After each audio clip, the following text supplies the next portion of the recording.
Valmiki Ramayan series में आपका फिर से स्वागत है। अरण्य कांड में अब तक आपने सुना, बातचीत के अंत में अगस्त्य ने राम को विष्णु से प्राप्त एक महाधनुष, ब्रह्मा से प्राप्त एक अमोघ महाबाण और इंद्र से प्राप्त 2 ऐसे तुणीर भेंट किए जो सदा दिव्य बाणों से भरे ही रहते थे। राम ने उन दिव्यास्त्रों को सिर से लगा लिया। महर्षि ने पूछने पर उन्हें वहां से 2 योजन दूर पंचवटी नामक स्थान पर आश्रम बनाने की सम्मति दी।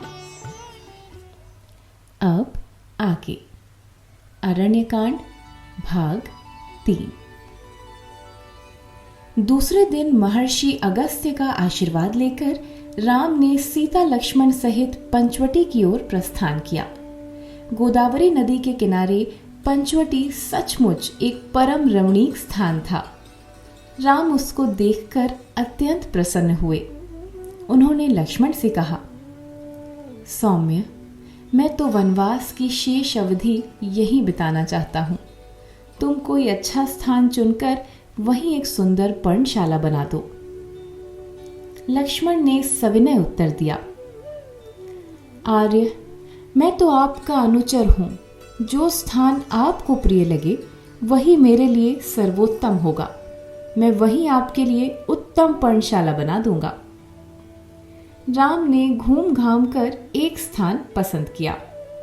लक्ष्मण ने भाई भाभी के लिए बड़े परिश्रम से वहीं एक कुटी बना दी। राम को वह बड़ी सुंदर और सुखदायक जान पड़ी।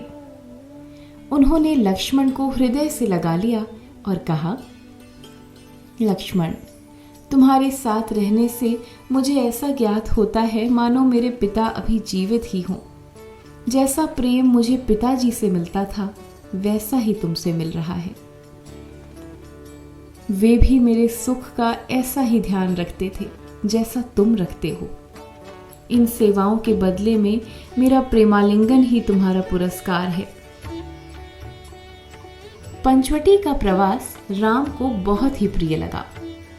वे सीता के साथ दिन भर गोदावरी के किनारे पुष्पित कुंजों और वनों में आनंद से विहार करते थे।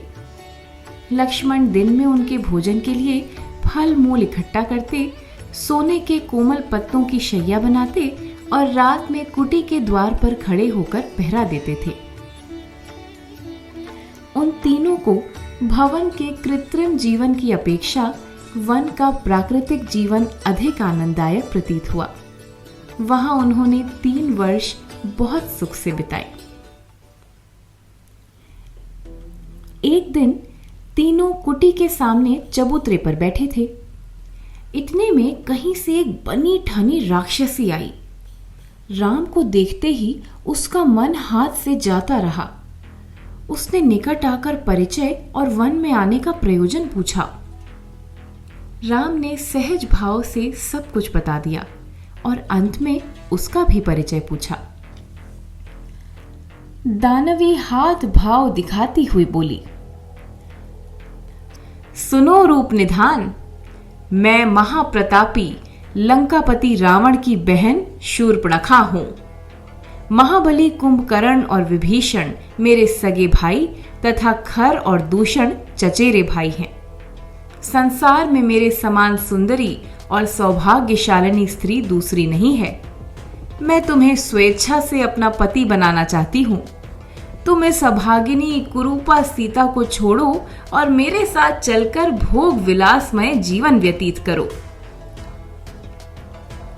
राम उस स्वच्छंद विहारिणी की कुचेष्टा देखकर हंसते हुए बोले, देवी, सीता की सौत होने में तुम्हें क्या सुख मिलेगा? तुम लक्ष्मण से ऐसा प्रस्ताव क्यों नहीं करती?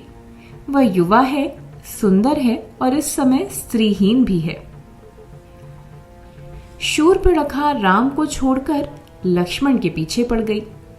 लक्ष्मण ने उत्तर दिया, देवी, मैं तो बड़े भाई का दास हूं, अतः मेरी भार्या होने पर तुम्हें दासी बनना पड़ेगा।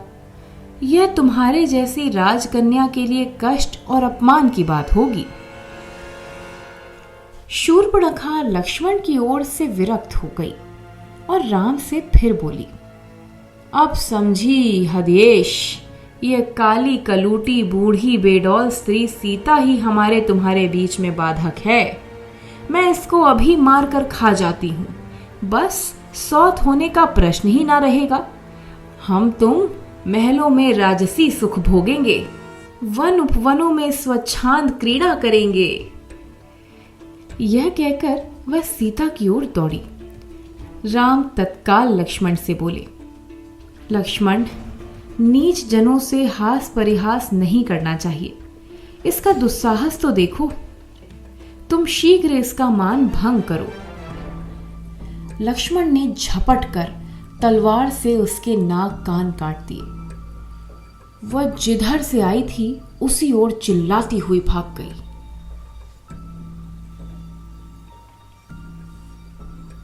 अभी आपने सुना अरण्यकांड भाग 3। अगले भाग के साथ जल्द मिलेंगे। धन्यवाद।